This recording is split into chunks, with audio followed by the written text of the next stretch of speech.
Hello everyone, welcome to the Monday market analysis video. This side Sudhanshu Singh, SEBI registered research analyst. बात करते हैं Monday में market कैसे perform कर सकती है, निफ्टी और बैंक निफ्टी के क्या क्या इंपॉर्टेंट लेवल्स हो सकते हैं। लेकिन उसके पहले हम यह डिस्कस कर लेते हैं कि लास्ट वीक जो मैंने चार्ट पैटर्न फाइंड आउट करके दिया था, सुपर चार्ट, जिसके टारगेट होते हैं 10% के, और जितने भी स्टॉक मैंने दिए थे वो आज की डेट में कैसा परफॉर्म कर रहे हैं, क्या रिटर्न निकल के आए इस वीक में। तो टोटल आप यहाँ पे देखेंगे स्क्रीन पे, अगर आप देख रहे होंगे तो यहाँ पे टोटल मैंने 13 स्टॉक्स का सिलेक्शन किया था, जिसमें से 8 स्टॉक मोर देन 10% का रिटर्न दे चुके हैं, अपने टारगेट को ट्रिगर कर चुके हैं। और वहीं पे 3 स्टॉक जो है अभी रनिंग है, एक में एंट्री एक्टिवेट नहीं हुई है, और आप यकीन नहीं मानेंगे सिर्फ एक स्टॉक जो है वो स्टॉप लॉस को ट्रिगर किया है। तो यहाँ पे एक्यूरेसी जो अपनी आती है वो निकल के 90% से ज्यादा किया जाती है। आप यहाँ पे देखिए केनरा बैंक में हम लोगों ने इस लेवल पे एंट्री करी थी और इसने पूरे के पूरे टारगेट दे दिए। करीबन ये टारगेट आया है 11.28% का, हालांकि अपने जो टारगेट थे वो 10% के थे, 5 + 5 10% के टारगेट। और ओएनजीसी देखते हैं, ओएनजीसी में देखिए अभी एंट्री एक्टिवेट नहीं हुई है, अभी यहाँ पे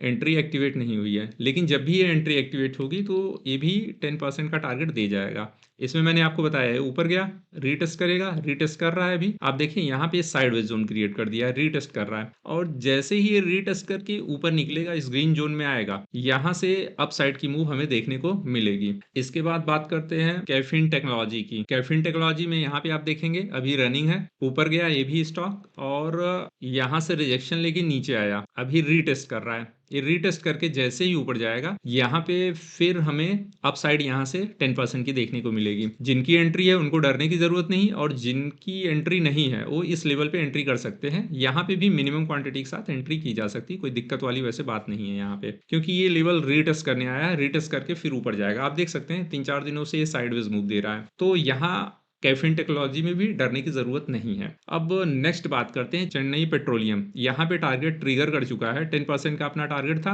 बट इसमें जो मूव आई है वो 15% तक की गई है। हालांकि 10% पे मैं एग्जिट कर लेता हूँ, 10% तक का ही टारगेट लेके चलते हैं 2 शिफ्ट में, 5 + 5। तो यहाँ पे चेन्नई पेट्रोलियम में भी अच्छा खासा टारगेट मिला हमें। और वोल्टास की बात करें तो वोल्टास में जो फर्स्ट टारगेट थे वो कहीं ना कहीं ट्रिगर कर चुके हैं 5% के, अभी ये रनिंग है, अभी यहाँ से एग्जिट नहीं हुआ है। फर्स्ट टारगेट यहाँ पे ट्रिगर कर चुका है, और उसके बाद अभी ट्रेल करके फिर नेक्स्ट टारगेट अपने 10% के जो आएंगे वो आएंगे, और यहाँ पे एक नई एंट्री एक्टिवेट हो जाएगी जैसे ही इस रेड जोन को ब्रेक कर, मतलब इसके ऊपर चला जाएगा। अभी तो इस रेड जोन में है, और जैसे इसको ब्रेक करेगा तो यहाँ से ये टारगेट अचीव हो जाएंगे जो पुरानी एंट्री है। लेकिन यहाँ से एक नया चार्ट पैटर्न का फॉर्मेशन हुआ है। ये चार्ट पैटर्न पुराना था, मैं फिर से बता देता हूँ। यहाँ पे देखेंगे तो ये ब्रेकआउट पैटर्न यहाँ से यहाँ तक का था, जो कि इस लेवल पे आना था, कहीं 14,229 के लेवल पे। ठीक, अभी ये यहाँ पे चल रहा है, सफर कर रहा है 1369 के लेवल पे है अभी, तो ये टारगेट यहाँ तक अचीव हो जाएगा। लेकिन यहाँ पे एक पैटर्न का फॉर्मेशन और हुआ है, वो है rounding bottom pattern. Rounding bottom pattern का फॉर्मेशन हुआ, स्टॉप को यहाँ पे नहीं ब्रेक कर पाया था, बट यहाँ पे आप देखेंगे ब्रेक करके सस्टेन किया है,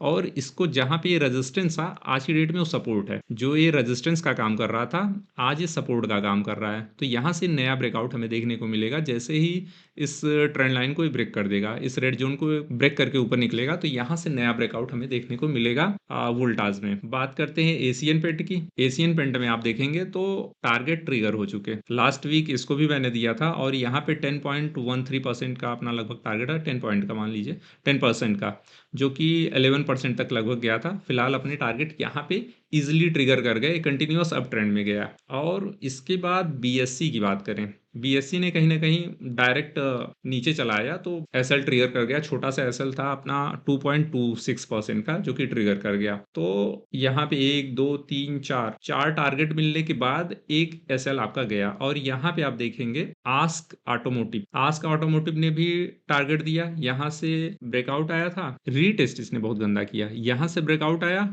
और 5% की ये मूव हमको मिल गई। उसके बाद हम ट्रेल करते हुए गए, लेकिन यहाँ पे देखेंगे तो 10% का टारगेट ट्रिगर किया, फिर आया, टारगेट ट्रिगर हो गया। लेकिन जो लोग मोर देन 10% के लिए थे तो उनका कहीं ना कहीं रिजेक्शन आया, और रिजेक्शन बहुत गंदा आया था 5% का, और फिर कहीं ना कहीं अप ट्रेंड में ही ट्रेड कर रहा है। तो ओवरऑल कहने का मतलब कि अपने टारगेट ट्रिगर हो गए थे 10% के।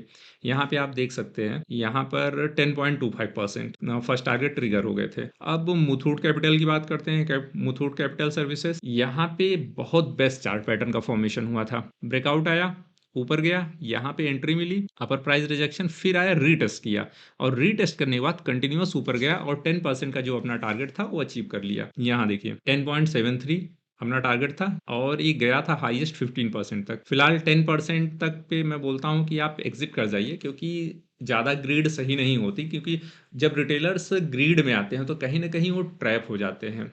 वही हो रहा है यहाँ पे देखिए कितना बड़ा मतलब विग बन गई।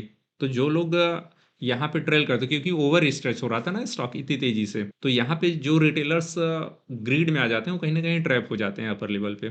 अभी ऐसे फियरफुल होने की कोई ज़रूरत नहीं, हो सकता है कुछ टाइम तक ये रिट्रेच कर ले, यहाँ पे फिर से निकल जाए। फिलहाल अपने टारगेट हो चुके हैं तो हम इस स्टॉक से एग्जिट कर लेंगे, सीधा सा कॉन्सेप्ट। अब ये क्या है, डायनेमिक केबल।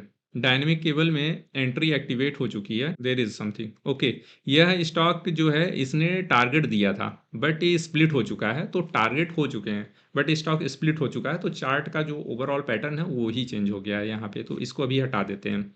फिलहाल ये टारगेट अपने अचीव हो गए, ब्रेकआउट जो आना था वो आ गया था इसमें। इसके बाद बात करते हैं डालमिया भारत। डालमिया भारत अभी रनिंग है, कहीं ना कहीं रेड जोन में है, ऊपर से आया नीचे रीटेस्ट किया, अपने लोअर लेवल को ब्रेक कर दिया और कहीं ना कहीं सस्टेन कर रहा है, स्टॉप के ऊपर सस्टेन कर रहा है और जैसे ही इस ग्रीन जोन में आएगा फिर से अपसाइड देखने को मिलेगी। तो जिनकी पोजीशन है कंटिन्यू रखें, नई पोजीशन अभी ना लें, इस ग्रीन जोन में आ जाने दीजिए तब लेंगे, या फिर इसको स्टॉप को ब्रेक हो जाने दीजिए। अब इस स्टॉप को ब्रेक हो जाने के बाद क्या होगा कि करीबन ये 2-3% की मूव निकल जाएगी, तो ये थोड़ा सा रिस्क रिवॉर्ड हो सके तो फिर ना फेवरेबल हो तो, लेकिन अगर आप चाहें तो यहाँ पे एंट्री कर सकते हैं, यहाँ पे रिस्क और रिवॉर्ड दोनों फेवरेबल है। अगर परसेंटेज वाइज बात करें तो यहाँ पे भी हमने 11-12% का 10% का टारगेट, यहाँ तक का टारगेट हमें चाहिए 10% का, जो कि इजिली आ जाएगा 2 पार्ट में, कोई दिक्कत वाली बात नहीं। तो अभी रनिंग है ये, ऐसे एक एग्जिट वाली कोई बात नहीं है इसमें। भारतीय पेट्रोलियम की बात करें, भारत पेट्रोलियम अभी ट्रेड एक्टिवेटेड है, यहाँ पे आप देखेंगे ब्रेकआउट आया है। इसमें देखिए पैटर्न बहुत अजीब सा बना था, इसको मैं छोटा करके आपको दिखा दे रहा हूँ। इसका पैटर्न अगर आप देखेंगे, इसका पैटर्न यहाँ से ये देखिए, ऐसे पैटर्न्स को फाइंड आउट कर पाना थोड़ा सा मुश्किल होता है। यहाँ पे ऐसा पैटर्न फॉर्म हुआ, इसको फाइंड आउट कर पाना थोड़ा सा मुश्किल हो जाता है। और जब ये ब्रेकआउट आया, इस पैटर्न को बनने के बाद जब ये ब्रेकआउट आया तो ये करीबन 5% की मूव दे चुका है, अभी थोड़ा सा नीचे आया, रिट्रेस कर रहा है, फिर ऊपर जाएगा तो इसको ब्रेक करके निकल जाएगा। हालांकि अपने टारगेट यहीं तक के हैं, इस ग्रीन जोन तक के, जो कि 10% आएगा आई थिंक, देख लेता हूँ। हाँ 10% का ये टारगेट आएगा, जो कि अचीव हो जाएगा, अभी कोई दिक्कत वाली बात नहीं है, ऐसा डरने वाली भी बात नहीं है। नायका की बात करते हैं, इसमें गजब का पैटर्न का फॉर्मेशन हुआ है कंटिन्यूअस काफी टाइम से, मार्च से, मतलब मार्च 2025 से एक ट्रेंड लाइन के अंदर जो ट्रेंड है, इसका एक चैनल इसने फॉर्म कर दिया है। इस चैनल के अंदर मार्च 2025 से इसमें ट्रेड कर रहा है। हमारी एंट्री यहाँ पे थी और टारगेट इस लेवल तक के थे जो इजिली अचीव हो गए, और अभी इसके ऊपर परफॉर्म कर रहा है। और कहीं ना कहीं अगर यहाँ से रिजेक्शन लेता है तो फिर यहाँ तक के अपने टारगेट डाउन साइड में मिल जाएंगे, वो तो लाइव मार्केट में मैं आपको बता दूंगा। फिलहाल इतने टारगेट थे जो कि अचीव हो गए, और यहाँ पे आप देखेंगे तो एक्यूरेसी जो है 90% से ज्यादा निकल के आती है अपने सुपर चार्ट। तो आप ऐसे बने रहिए, सुपर चार्ट आपको यहाँ पे देखने को मिलता रहेगा। निफ्टी बैंक निफ्टी की बात करें तो लास्ट ट्रेडिंग सेशन में मैं यही बोला था कि 50 मूविंग एवरेज से रिजेक्शन लेगा तो हम डाउन साइड की पोजीशन कैरी कर लेंगे, डाउन साइड में अच्छे मूव देखने को मिलेंगे। लेकिन हुआ क्या कि निफ्टी गैप डाउन ओपन हो गया, और 50 मूविंग एवरेज से रिजेक्शन ना लेके उसके पहले से रिजेक्शन ले लिया। तो इससे क्या हुआ कि हमें क्लियर एंट्री नहीं मिल पाई कि हम कैसे फाइंड आउट करते कि अब यहाँ से एंट्री ले सकते हैं। चार्ट बनने के बाद तो बहुत अच्छा लग रहा है कि नहीं, पूरा कंटिन्यूस डाउन ट्रेंड में आया, लेकिन यहाँ पे जब चार्ट का फॉर्मेशन हो रहा था तो समझ नहीं आ रहा था। तो उसके अकॉर्डिंग ये जब इस लो को ब्रेक किया तब हमारी एंट्री एक्टिवेट हुई डाउन साइड में, तो ये कुछ 0.37% के टारगेट मिल पाए। बहुत अच्छा टारगेट मैं इसे नहीं कहूँगा, जितनी बड़ी गिरावट थी। अगर ये रिजेक्शन 50 मूविंग एवरेज से, 200 मूविंग एवरेज या 20 मूविंग एवरेज से हो जाता तो वहाँ से बड़ी गिरावट हमें देखने को मिलती और फिर वहाँ से एंट्री भी क्लियर होती। बट यहाँ पे एंट्री क्लियर नहीं थी, जिसकी वजह से बहुत अच्छा मूव हमें नहीं मिल पाया। और नेक्स्ट मूव की बात करें तो इस चैनल में आ गया, फिर हम वेट कर रहे थे इस चैनल को ब्रेक करे, इस चैनल को, इवन इस चैनल को ही नहीं, इस चैनल को ब्रेक करे और इस रेड जोन को भी क्रॉस करके ग्रीन जोन में आया, तब हमारी एंट्री डाउन साइड में एक्टिवेट होगी। बट हुआ क्या, इस लो के नीचे पूरे दिन में आया ही नहीं, एंट्री एक्टिवेट ही नहीं हुई दोबारा। और वहीं बैंक निफ्टी की बात करें तो बैंक निफ्टी से काफी अच्छा परफॉर्म किया था लास्ट ट्रेडिंग सेशन में। 50 मूविंग एवरेज से रिजेक्शन, फिर 20 मूविंग एवरेज से रिजेक्शन, फिर कंटिन्यूअस एक बड़ी मूव हमें डाउन साइड में देखने को मिली। 0.70% की करीबन हमें मूव यहाँ पे देखने को मिली बैंक निफ्टी में। यहाँ पे 0.37%, तो मतलब आधी मूव हमें निफ्टी में देखने को मिली। तो ओवरऑल बैंक निफ्टी ने काफ़ी अच्छा पैटर्न का फॉर्मेशन किया था और काफ़ी अच्छे मूव हमें देखने को मिले।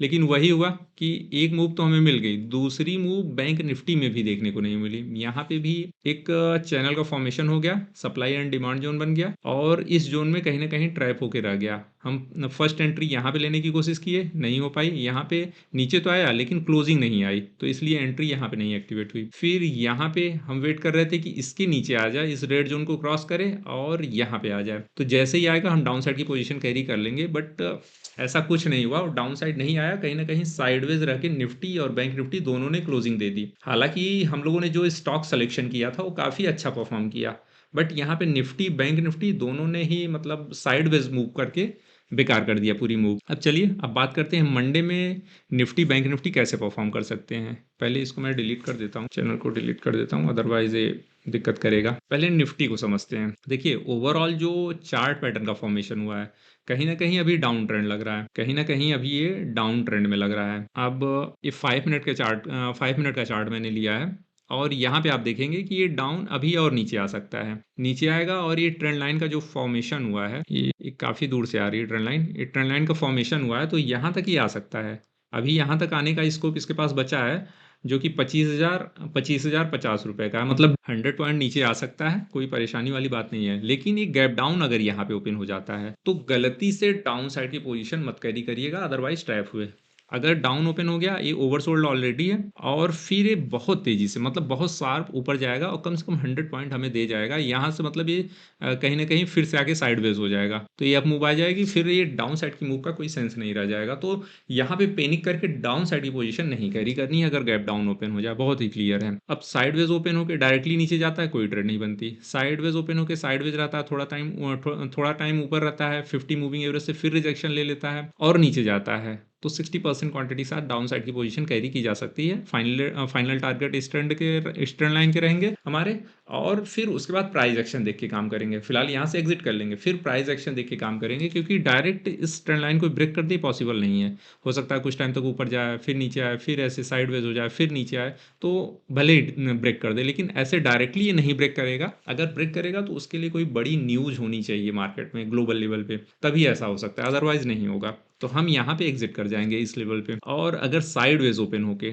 डायरेक्टली ऊपर जाता है, तो 50 के ऊपर सपोर्ट लेगा, फिर 200 यहाँ से रिजेक्शन दिखेगा, तो यहाँ तक के लिए हाईली रिस्की हमारी एक ट्रेड बनती है। क्वांटिटी बहुत ही मिनिमम रखेंगे, अपसाइड ट्रेड कर सकते हैं। जो सेफ प्लेयर है मत डोंट पार्टिसिपेट। आप 200 को ब्रेक होने का वेट करिए, आप इस 200 मूविंग एवरेज को ब्रेक होने का वेट करिए, फिर यहाँ से ऊपर की मूव मिलेगी, बट इंट्राडे में फिर ये मूव चली जाएगी कहीं ना कहीं, क्योंकि इतना आपको देखिए, ये अगर हम पॉइंट की बात करें कि कितने पॉइंट यहाँ से यहाँ तक चले जाएंगे, 25,175 मतलब 25,175 से लेके 25,300, मतलब 150 पॉइंट की मूव है। तो ये कहीं ना कहीं फिर आप मिस कर देंगे, तो फिर इसके बाद कोई ट्रेड बनेगी नहीं यहाँ पे। अगर आप रिस्की हैं तो आप 30% क्वांटिटी के साथ अपसाइड की पोजीशन कैरी कर सकते हैं, क्योंकि ये कहीं से भी रिजेक्शन ले सकता है, ये कहीं से भी रिजेक्शन ले सकता है, ये दिक्कत है।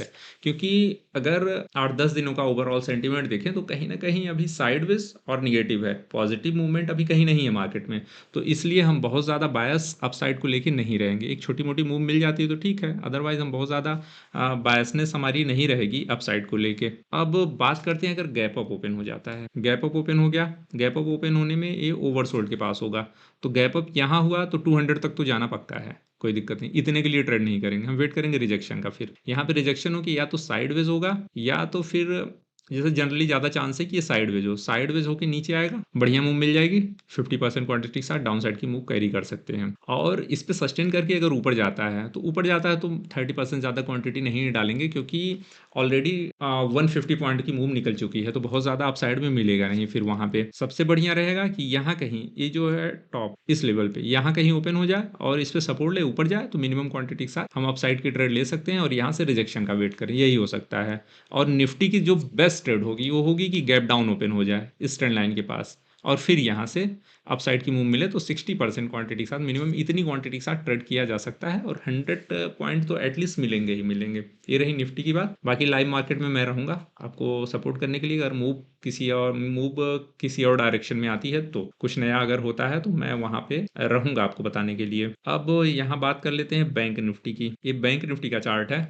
ये भी निफ्टी की तरह ही मूव कर रहा है, लेकिन ये ट्रेंड लाइन को अच्छे से फॉलो कर रहा है। निफ्टी ने उतना अच्छा परफॉर्मेंस नहीं दी लास्ट ट्रेडिंग सेशन में, बट बैंक निफ्टी ने काफी अच्छी परफॉर्मेंस दी। यहाँ पे भी वही है, ओवरसोल्ड के पास है 5 मिनट टाइम फ्रेम पे, और इस ट्रेंड लाइन को जैसे ही ब्रेक करेगा, यहाँ पे हमारी एंट्री थी लास्ट ट्रेडिंग सेशन के अकॉर्डिंग, लेकिन अब जो हमारी नई एंट्री होगी वो कहीं ना कहीं इस लो के नीचे होगी, इस लो के नीचे। बट इस लो के नीचे डायरेक्टली आता तो वही ओवरसोल्ड रहेगा तो दिक्कत कर जाएगा। ये चीज चाहिए हमें इस जोन में, ये 50 लाइन के ऊपर रहना चाहिए। 50 लाइन से रिजेक्शन लेके नीचे जाए और फिर ये यहाँ से नीचे जाए तो फिर यहाँ पे हमें मूव देखने को मिल सकती है 0.5%। हम यहाँ पे डाउन साइड की पोजीशन कैरी कर लेंगे। गैप डाउन के केस में हम वेट एंड वॉच करेंगे कि किधर को मूव जा रही है।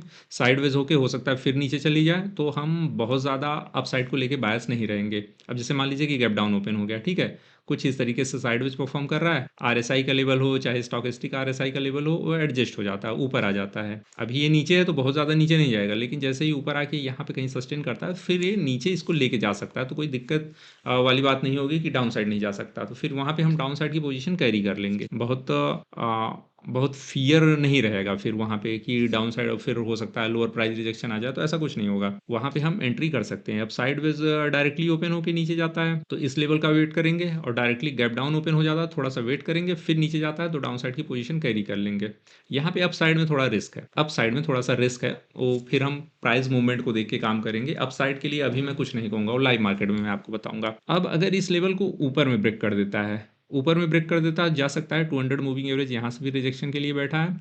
ये हाईली रिस्की ट्रेड होगी, ये बहुत ही हाईली रिस्की ट्रेड होगी। जब यहाँ पे closing they they with the volume, यहाँ पे वॉल्यूम हो ज़्यादा और यहाँ पे ग्रीन कैंडल का फॉर्मेशन हो तो दूसरी ग्रीन कैंडल में पार्टिसिपेट कर लेंगे मिनिमम क्वांटिटी, और जैसे ही इसको ब्रेक करेगा फिर हमारी दूसरी ट्रेंड लाइन यहाँ पे है, तो हमारा जो टारगेट होगा 56,923 का है अभी, ठीक है। और यहाँ पे 57, ये मान लीजिए ऊपर आ जाएगा तो 57,000 के पास आ जाएगा, तो 57 पे यहाँ पे एक रिजेक्शन है छोटा सा, इसको ब्रेक करेगा तो फिर सेम क्वांटिटी हम और ऐड करके फाइनल ट्रेंड लाइन तक के मूव देख सकते हैं। यहाँ पे कोई बहुत ज़्यादा फियरफुल होने की ज़रूरत नहीं है। ये थोड़ा सा निफ्टी और बैंक निफ्टी का मूव थोड़ा सा डिफर हो सकता है। मैं फिर से बता देता हूँ, यहाँ पे ग्रीन कैंडल का अगर फॉर्मेशन होता है और वॉल्यूम यहाँ पे आ जाते हैं तो अप साइड की पोजीशन कैरी कर लेंगे 30% क्वांटिटी। जैसे ही 200 मूविंग एवरेज को ब्रेक करेगा और यहाँ पे सस्टेन कर जाता है 30% और ऐड कर देंगे। यहाँ से रिजेक्शन के केस में हम एग्जिट कर लेंगे और वेट करेंगे कि नीचे आए, फिर इस लो को इसको सपोर्ट बनाए, यहाँ पे फिर सपोर्ट ही बन जाएगा। अगर यहाँ से रिजेक्शन लेता है यहाँ पे आएगा, ये सपोर्ट बन जाएगा, या हो सकता है यहीं पे आए, यहाँ से अपना रिट्रेच करे और फिर निकल जाए। तो ऐसी कंडीशन में हम फिर से यहाँ पे फिर 50% की क्वांटिटी ऐड करेंगे, ठीक। यहाँ से एग्जिट कर लेंगे और यहाँ पे फिर ब्रेकआउट आया तो 50% क्वांटिटी करेंगे, और ये final target. Gap up open होगा नहीं तो गैप अप के लिए बहुत ज़्यादा डिस्कस नहीं करेंगे। अगर मान लीजिए कि थोड़ा मोड़ा गैप अप ओपन होता है यहाँ कहीं तो छोटा सा रिजेक्शन आएगा, तो रिजेक्शन में ना पार्टिसिपेट करके हम इसको जब ये सपोर्ट लेके ऊपर जाएगा तो अप साइड की क्वांटिटी हम अप साइड की पोजीशन हम कैरी कर सकते हैं। यहाँ पे बहुत ही सिंपल रखेंगे, कोई डरने वाली बात नहीं है। बाकी लाइव मार्केट में मैं रहूंगा, वहां पे मैं बताऊंगा अगर कुछ डिफरेंट मूव आती है तो। Thank you.